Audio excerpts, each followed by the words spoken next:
Hey everyone, welcome back to the podcast, No More Excuses. This is the podcast where I get to the point to help you level up your business game and get on the fast track to success. I'm your host, Sandi Ballard, the Badass Business Coach. Thanks for being here, for listening. And if you like what you hear, share it with others. You never know. It could help somebody else and also help you. So I believe in just real talk, getting to the point, and figuring out how to streamline your business, control workflow, control process and procedures, and control what you want to do, can do, and achieve the success you desire. My last episode, podcast 415, I had a guest on, Soof Hirschmann, talk about us. She talked all about CRMs and how a solid customer relationship management program or software is the secret weapon for your growth and efficiency. You know, if you don't have one or not 100% sure on what I'm talking about, either Google it or go listen to podcast 415. She is fantastic and has helped me, and actually recently helped one of my clients. So today, though, I want to get even deeper into the heart of your business, workflow management. Yes, you might be thinking it sounds boring, but you know what? Tough shit. Helps you get shit done, right? It's the secret sauce to running a smooth, efficient, and scalable business. And scalable, not just in another location or more people, scaling as far as growth in, more money, right? The success you desire. We're talking about getting rid of the things you can't do, don't want to do, wasting time, right? There's a lot of times where it takes us 2 to 3 hours to do something. It might take somebody else 30 minutes or an hour, right? So let's cut the crap. Let's make your processes lean and mean and as great and as efficient as they can be, right? So step one to that, identify your key processes. First things first, you've got to know what's going on behind the scenes of your business. Yes, you might think, well, I'm a sole proprietor, or I am the owner. I know what's going on. Not always, especially if you have staff or volunteers or interns. Sometimes you don't always know what everybody is really doing, or you expect that they're just doing their job, right? One activity I did with a client of mine a few years ago was I just had everyone go on the giant Post-it notes. Everybody got one and they wrote down a few key things that they do every day and what they liked about their job. And it was a huge eye-opener to realize there were a couple people who didn't even really talk about the job, the description that they were supposed to be doing. They might be doing it, but they weren't talking about it. So we put them in different roles and they excelled. So things like that, but also, what are your processes and procedures? I don't care if you're a sole proprietor, you still have processes and procedures to getting things done.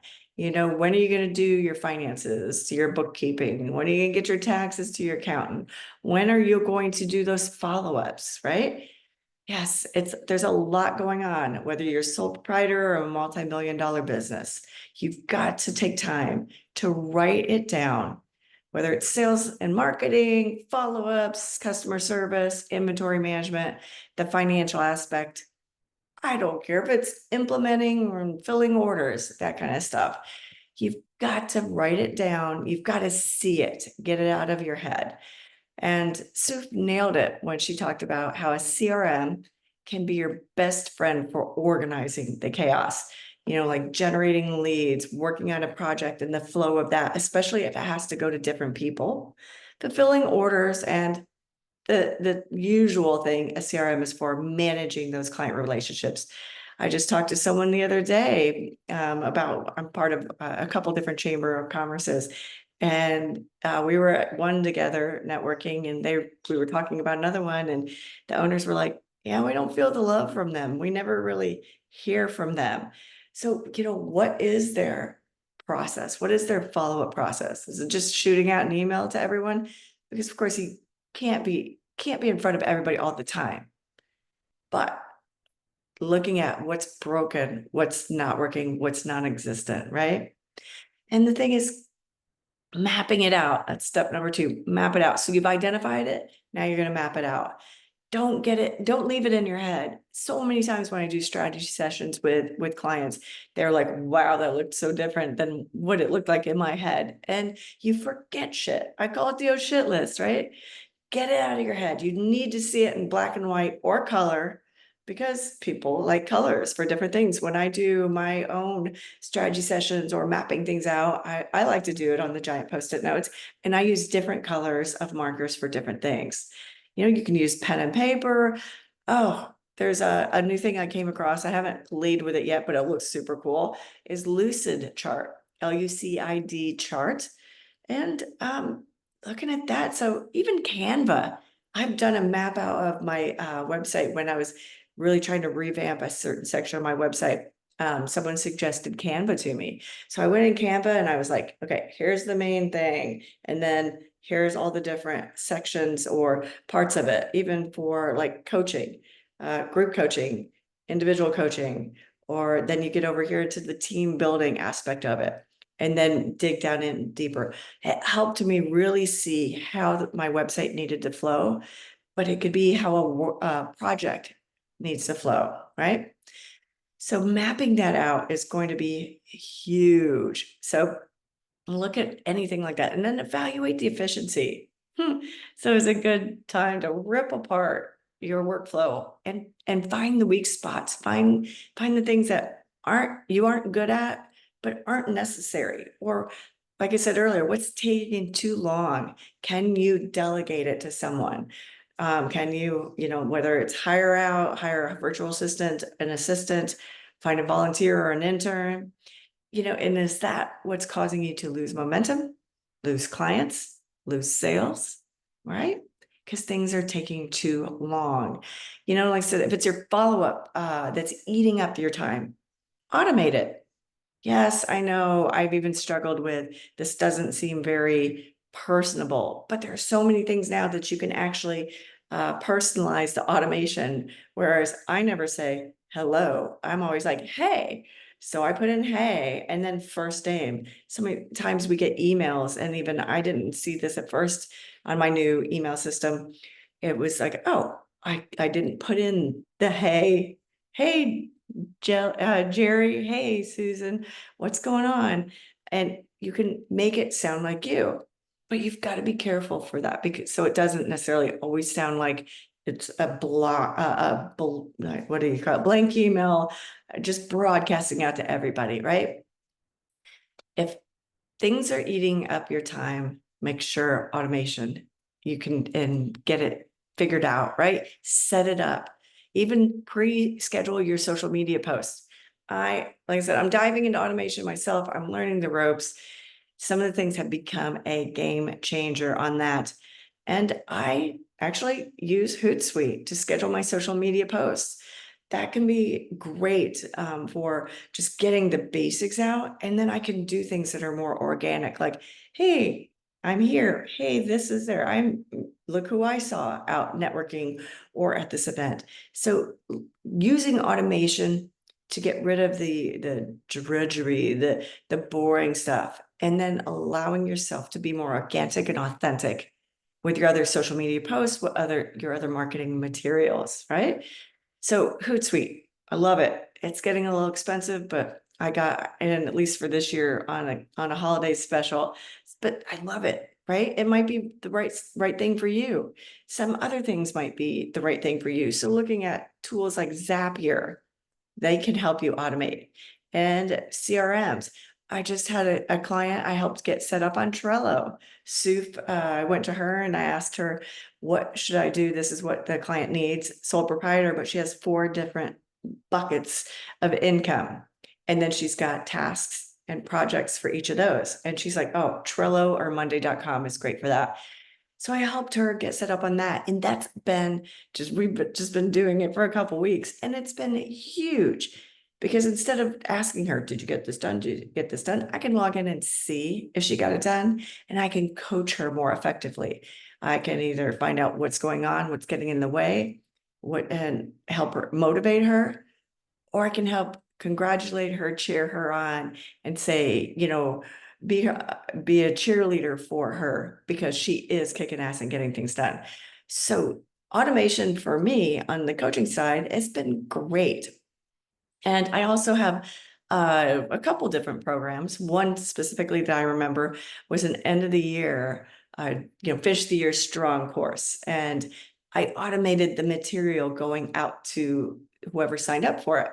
And it was more of a DIY program. However, I was able to pop in, and like I said, with my one client, I can just pop in and go, hey, I noticed you haven't gotten this section done. What's going on? Or, hey, congratulations, you're killing it. You're just moving right along. And I can send a quick video that's personalized to them. I can send them an email or a text to cheer them on. So automation has allowed me to be a stronger coach for my clients. And like, even if you're doing a DIY program of mine. So I'd love to hear about things that you're struggling with that you can't seem to get done, or you've tried automation. I mean, I'm diving into my website funnels and lead generation. I'm not there yet, but it's a work in progress, but I can see how it can help me just get things done. And even like I said, the whole authentic part to me is very, very important. But it can help you if you have a program or workshop or an event, whether it's online or in person.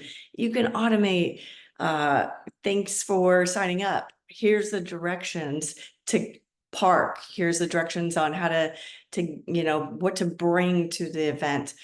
Here's how to log in if it's an online course or workshop.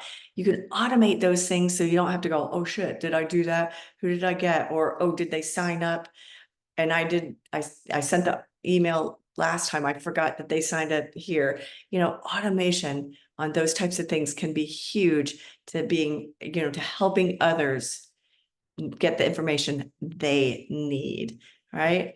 So let's stop making excuses. Let's automate some material. And, one of the things that I just popped in my head was, if you don't want to do it, you can't delegate it, automate it, right? And I know automation has been around for a long time, but I don't know about you, but I'm just kind of starting to get into some of it. I've used some of it for my, like I said, my courses, online courses for years, but just these new things like Trello and Zapier and just being able to get it out of your head. That's the most important thing. So write everything down and then create a chart, create a flow chart.